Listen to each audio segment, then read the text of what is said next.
Okay, I believe we are live. Please give me a moment. I'll make sure everything is working fine and we'll get started.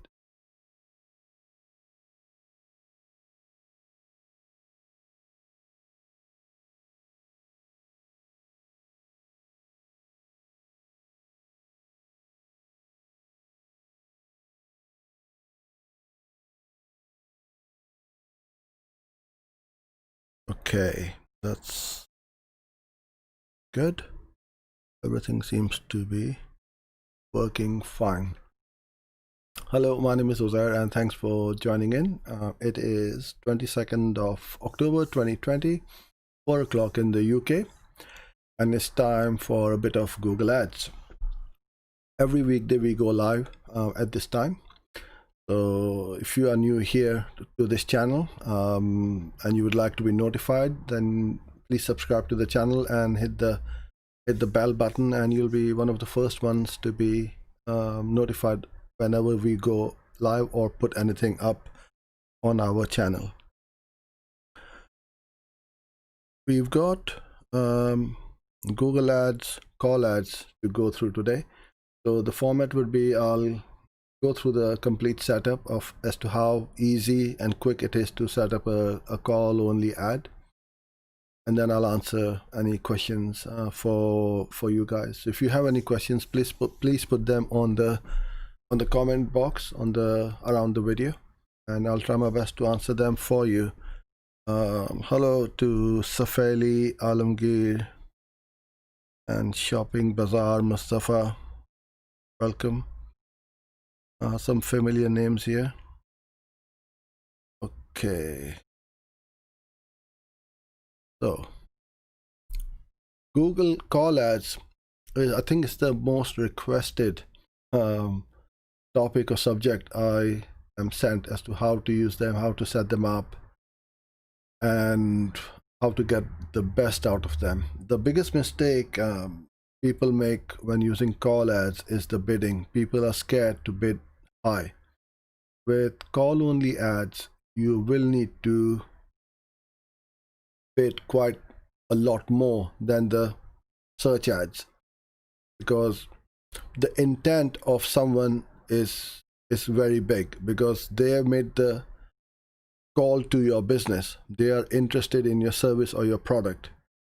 The ball is in your court to convert them. It's not like someone coming to your website, filling in a form, and then you get back to them. Sometimes you will find they are busy, sometimes you can't get through, and you'll have to keep trying multiple times. So you got to take that into account, how much of a time saving this is when compared to the call ads.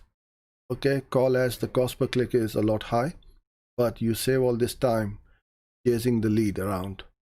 Sometimes the lead, you never get hold of them, and after trying for 5-6 times you give up and you wasted all the time. So if you take that into account, the amount of time of yourself or your staff members, then you'll appreciate that the call only ads are worth every penny. It will get you good quality leads, and it's up to you how to get them to convert. So let's go to our Google Support Center and we see what they've got to say over here, and then I'll go into Google Ads, start setting up the ads. So designed to encourage people to call your business and can appear only on devices that make phone calls. So when a potential customer clicks your ad, the ad places a call to you from your device. When somebody clicks this, now they've also got the link to your website. Before, it never used to be. So the ad is going to look like this. You got 2 headlines and 2 description lines, a phone number which needs to be verified on your website. And what I mean by that is you need to have that exactly the same phone number which you're putting in your ad to show up to show on the website. That's how Google is going to verify your URL and obviously the phone number. You can use some extensions with it, but I'll come on to that in a second. So before you start any of your call ads, you must turn on your call reporting, and we'll also obviously set up a conversion tracking for the call only ads, which will be through the call extensions. So once you set up your call extension, this is going to work. How a call ad works: your ad wins an auction and is shown on the search network only. It only shows up on the Google page and nowhere else. Someone will tap your ad. When somebody clicks on that ad, that's when you get charged, not when somebody connects to your phone line or the number.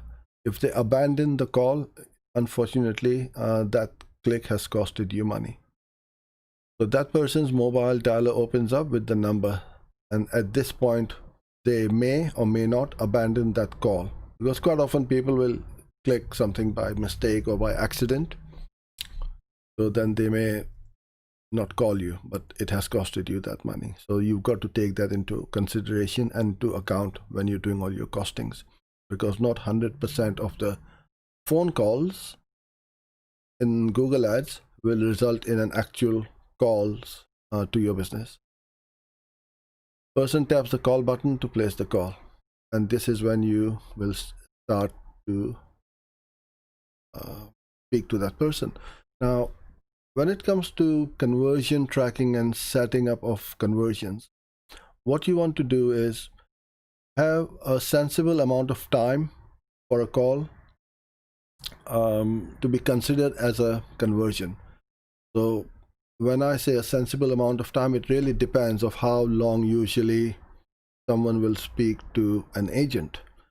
So if somebody's talking to someone about a car insurance or a mortgage or home insurance, they are going to talk with someone for a few minutes. But if somebody is calling a plumber or a locksmith, within 30, 40, 50 seconds, they will want somebody to come to them as quickly as possible, and all the information they need to give that person is either a postcode or a zip code and the address, and then somebody will be on the way to them to help them out. So this is where you want to set up your conversion tracking the right way. So for smaller call lengths, you want your conversion tracking to be a minimum of around, I would say, 20-30 seconds long. Because if somebody even clicked that button, called you, and then they hang up after 3-4 seconds, you should not consider that as a conversion. GFN is Google forwarding number, and that's how it works. It will forward that number to your phone number. Okay, when you create your ads, you'll be asked to enter the following information when you're building up the ad: 2 headlines, business name, phone number, 2 lines of description, display path, final URL, and a verification URL. And here's the bit about the extensions. So you should definitely set up your location extension, which is through your Google My Business. You must always have that set up. Structure snippets, extensions, and call extensions. Okay. This is all usual stuff. When the visit, your ads position and ad rank is high enough to appear in yeah. So what they're saying, adding a final URL won't guarantee that it will show with your ad all the time. The visit website link will show with your ad when the visit website link is predicted to improve your performance, or your ad rank is high enough for extensions to appear. So this is quite important. Google is quite big on ad rank. I'm not going to go into great detail as to how ad ranks work, but it is about whose ad rank is higher, and the advertiser with the best ad rank will get the biggest ad with the most extensions and so on, and that's the gist of it. Okay, headline is the usual For most languages, 30 characters, 30, 25 is the business name, 90 and 90. Okay. Display URL. So what you want to do is, you don't want the full URL, even if you have got yourwebsite.com/ your landing page or whatever. You just want to show the root URL, and the verification one needs to be the exact one where you've got the phone number. But if you got the phone number throughout your website, then just put the website URL. Okay, so that's pretty much it. It's fairly straightforward. What have they got to say over here? They create an effective mobile site. Okay, that's about mobile websites. All right. So let's go to your campaigns. When you go over here to the ads, you go to the plus button, and then you've got the call ad updated. So this one has got the latest and the greatest call ad updates over here.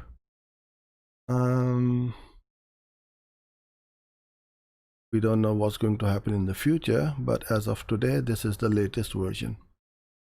First of all, put your number down. You don't need to put plus, just put the phone number in.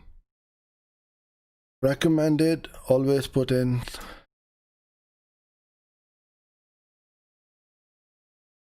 Now when I say always do what they are saying about the recommendations, well, especially with the location targeting, even though they have got a setting where it says recommended, I don't, because that's not the right one which I tend to use, because I want people to, for the ads to be shown to the people in the location and not outside the location.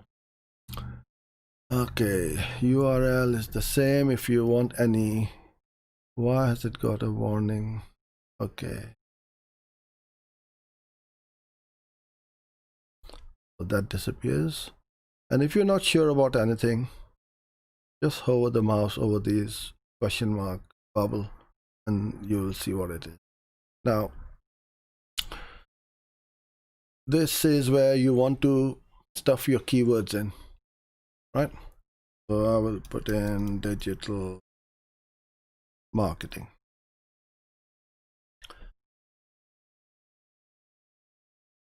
I'll write my headline,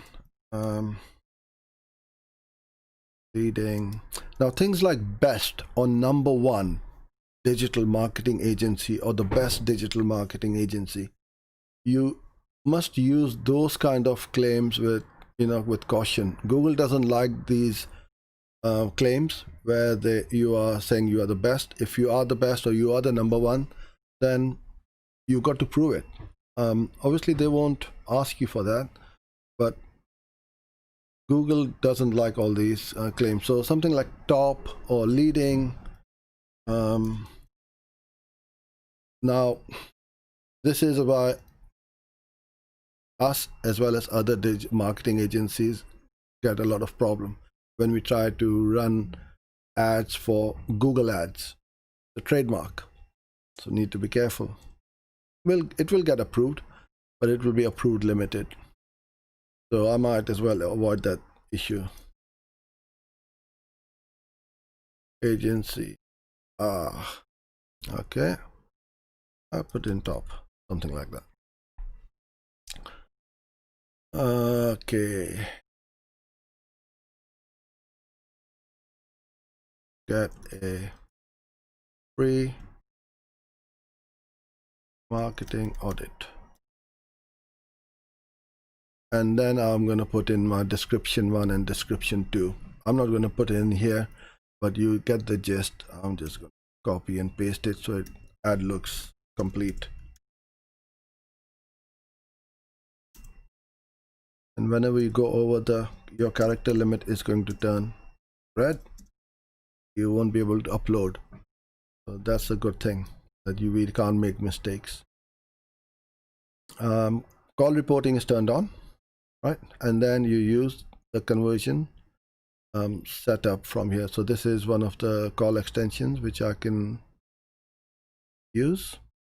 We tend to put the phone number in there as well in the conversion name action, because then we know that this is our one. Because when we get client accounts, a lot of these conversions have been set up by other people. So just to make sure that we don't get confused with some other conversions which may have been set up by someone else, we put the name number in there, and then all you do is save ad. Obviously I've not set up a ad group in here, so that's why it's giving me an error message. But if I had an ad group in here, it will save.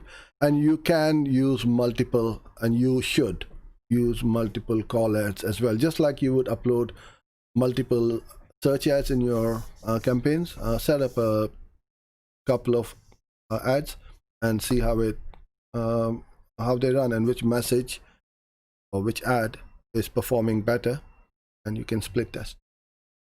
That's it. That's how easy it is to set up your call ad.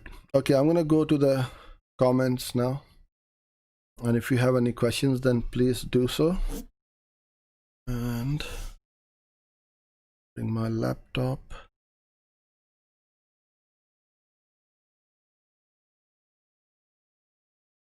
Saif, my display ad is now working. It's slowly showing results. Thank you. Okay, good. Yeah, that's good. Well done. And keep working away, keep optimizing, and you'll start to get better results. The display with display campaigns, never compare it against a search campaign. That's the worst thing you can do, or the worst thing a client can keep hassling you about. Oh, my CTR is very low, my clicks are too many, but they will not complain about the low cost per click ever. Take my word for it, because the Google search network will always be expensive compared to the display network. They never moan. But what you will find is people will compare the metrics on the GDN compared to the search network. Okay. Hi, Adam. For call ads, should you only expect 50% of the calls to actually come through? Yes. I mean, that's what you should aim at. Half the calls. It will never be that every phone click or a phone call is converting into an actual call. You want that number to be as low as possible, but it won't be. But so if you work on the basis of 50%, then you won't go wrong. But then there's nothing you can do to even optimize that number, because it's people clicking on the ads. There's no way we can optimize their thumb to stop them clicking the ads if they don't need to speak to someone. Hi, Pratik. How do I know whether keywords I'm using are trademarks keywords or not? Well, if you don't know and you use them, Google will then give you a message that you can't use these are trademarked, and you won't be able to run your ads. But most of the time you will know, because when you are dealing with big brands, 100% they will be trademarked. For small businesses, not so much, but with bigger businesses, absolutely. Shopping Bazaar, hello. Should we add any tag in our website for call only ads? Well, for call only ads, all you need to do is to set up your location, not the location, the call extension. But with regards to all the other tags, absolutely yes, 100%. Set up your conversion tracking, your global site tag, your analytics, tag manager, any kind of tag which you can think of. If you are running ads on, even if you're not running ads on Facebook, put the tag pixel in LinkedIn, Pinterest, Twitter, because Instagram and Facebook are the same. Put every kind of tag and just keep pixeling every visitor to your website.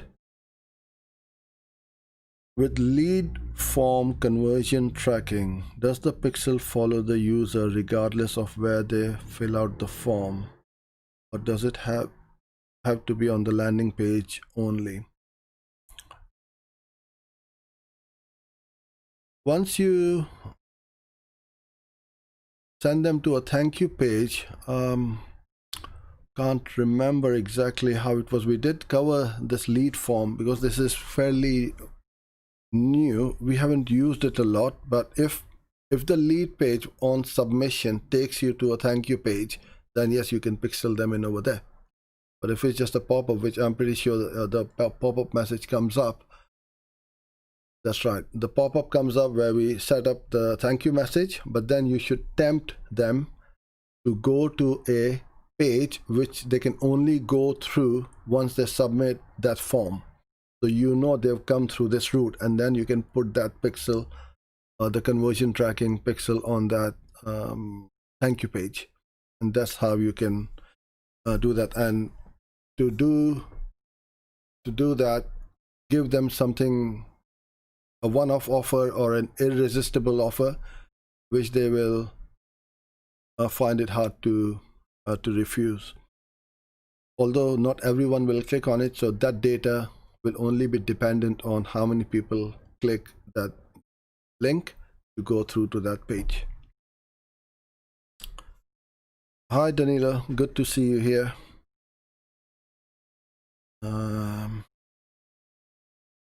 What are some of the most competitive professions for call ads? Oh God, every profession, every niche, every market is competitive.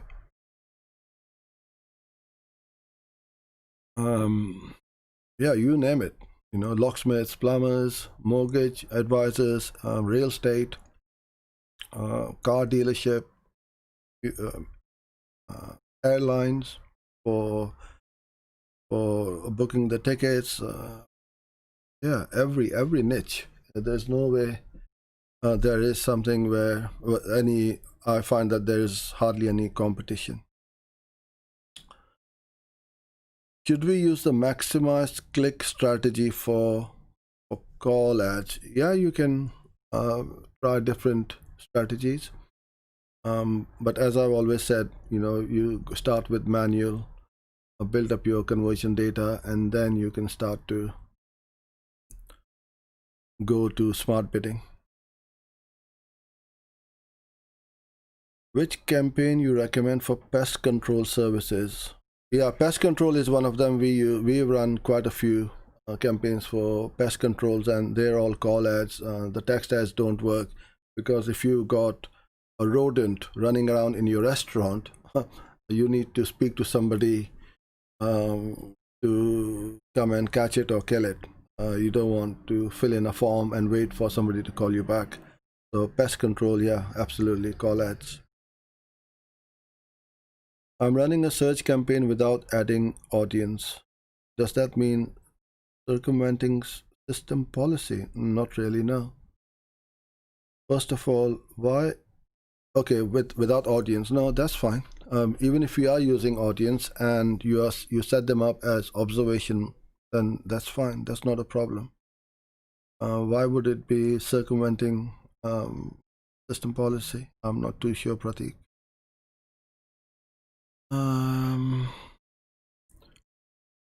Hello, Wesley. Can you please do a video on how to do an evaluation on the YouTube ad results? What to pay attention to and guidelines for a successful ad? Okay, good question. YouTube metrics again are top of the funnel, but you can also have campaigns running for the bottom of the funnel. It really depends on how you want to run your campaigns, but a combination of both really works well. So to give my example, all of our marketing resources and budgets is put into video, right? So let's say I'm going live on this one and you're watching this live stream, so you have got pixeled in to my remarketing list. So I can run remarketing ads to to anyone who has viewed any of my videos on my channel or anywhere else on the internet if it has been embedded. So if you go to Quora or Reddit, where someone has embedded one of my videos, or I have gone in and embedded my video, and you watch it over there, you get pixeled in, and I can remarket to you through Google Ads. So that is a very powerful way to retarget. And then I would look at the important one is the view rate. You know, I look at the 25%, 50, 75, and 100%. So those who viewed my video to 75 to 100%, I know that they were extremely engaged and interested in my message, my offer, my video, and everything. So what I would do in that respect is remarket to them extremely aggressively. Those are the best of the best who I want to go after, and they are more likely to convert if I put an offer in front of them. So these kind of sessions and videos are my top of the funnel, where I'm building up my brand awareness. People search on Google, on YouTube, they come across my videos, and then they click on it, they play, and then all of a sudden you see that YouTube will also suggest and recommend more of my videos to you, and you may click some more videos, and you are slowly pushed down the funnel. So yeah, I'll put this on our to-do list. At the moment, I think we've pretty much scheduled all the videos for at least until end of November. So I'll certainly put this in. Okay, I think I've covered all the questions for today, and I'll wait a few seconds. If anyone has got any more questions, then now's your chance, and then I'll be back on Monday. So if you haven't subscribed yet, then please do so. You'll get your notifications if you hit the bell button every time we go live on YouTube. And right now we are streaming on, where are we streaming? LinkedIn, Facebook, Dailymotion, Twitter, Instagram. Hopefully from next week we will be going live as well. So this is what, you know, I always keep on saying, that do the work once and leverage it to as many channels and platforms. So hope you enjoyed this session. I wish you a great weekend. Tomorrow my wife Farzana will be here. I believe she is talking about workflows in Asana. So till then, stay safe, and I look forward to seeing you back here again on Monday. Bye for now.